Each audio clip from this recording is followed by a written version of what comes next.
নমস্কার বন্ধুরা, welcome Roma's ব্লগে আপনাদের সকলকে জানাই অনেক স্বাগত। আজকে আমি আরও একটি নতুন পর্ব নিয়ে আপনাদের কাছে চলে এসেছি। আজকের পর্বে আমি আপনাদের সামনে তুলে ধরব 2024 সালে পঞ্জিকা অনুযায়ী বিপত্তারিণী পুজোর সঠিক সময়সূচি, আর তুলে ধরব কোন শনি ও মঙ্গলবার বিপত্তারিণী পুজোর ব্রত পালন করব, আর পুজোর উপকরণ কি লাগবে, আর ঘরের সহজ সরল পদ্ধতিতে কিভাবে আমরা এই পুজো করব, আর এই পুজোর 13টি বিধি নিয়ম কি পালন করতে হবে সেটি আপনাদের সামনে তুলে ধরব। আমি আমার সকল দর্শক বন্ধুদের অনুরোধ করব, ভিডিওটি ভালো লাগলে অবশ্যই লাইক, শেয়ার এবং সাবস্ক্রাইব করবেন। আষাঢ় মাসের শুক্লপক্ষের শনি ও মঙ্গলবারের তিথিতে পালিত হয় বিপত্তারিণী পুজো।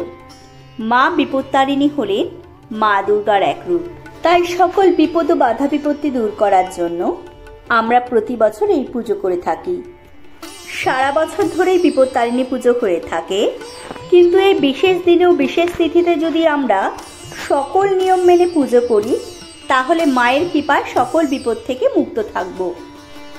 আষাঢ় মাসের শুক্লপক্ষের দ্বিতীয়া তিথি থেকে আষাঢ় মাসের শুক্লপক্ষের দশমী তিথি পর্যন্ত যেই মঙ্গল ও শনিবার পড়বে সেই দিনগুলিতেই পালিত হবে বিপত্তারিণী পুজো।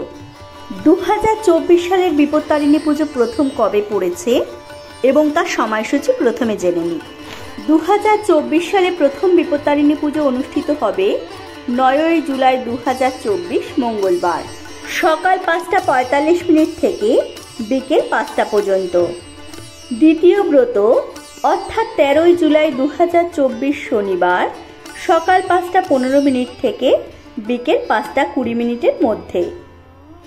এবার আমি আপনাদের সামনে তুলে ধরব বিপত্তারিণী পুজোর কি কি উপকরণ লাগবে।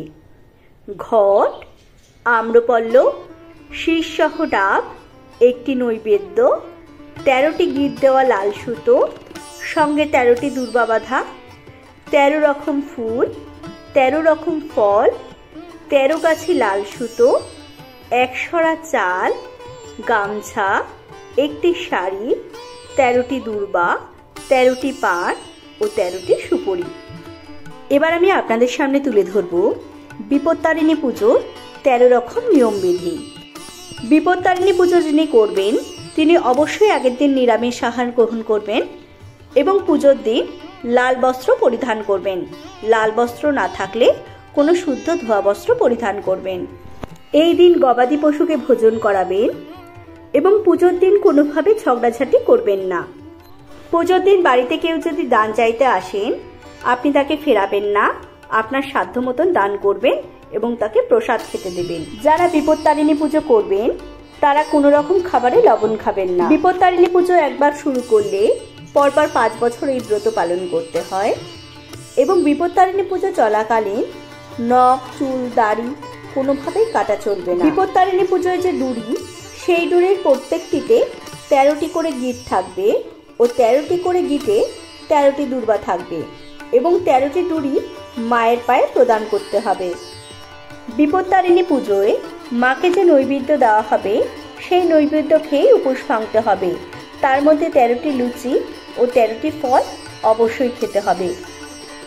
বিপত্তারিণী পুজোয় 13টি ফুল, 13টি গোটা ফল, 13টি লুচি, 13টি পান ও 13টি সুপুরি অবশ্যই মাকে প্রদান করতে হবে। বিপত্তারিণী পুজো যিনি করছেন তিনি কোনোভাবেই চালের অথবা গমের তৈরি কোনো খাবার খেতে পারবেন না। বিপত্তারিণী পুজোর ব্রতকথা শোনার পরই ব্রত সমাপ্ত করতে হবে। এই ছিল বিপত্তারিণী পুজোর 13টি নিয়ম। আমি আমার ভিডিওটি এখানেই শেষ করছি। আমি আমার সকল দর্শক বন্ধুদের জানাই অনেক ধন্যবাদ।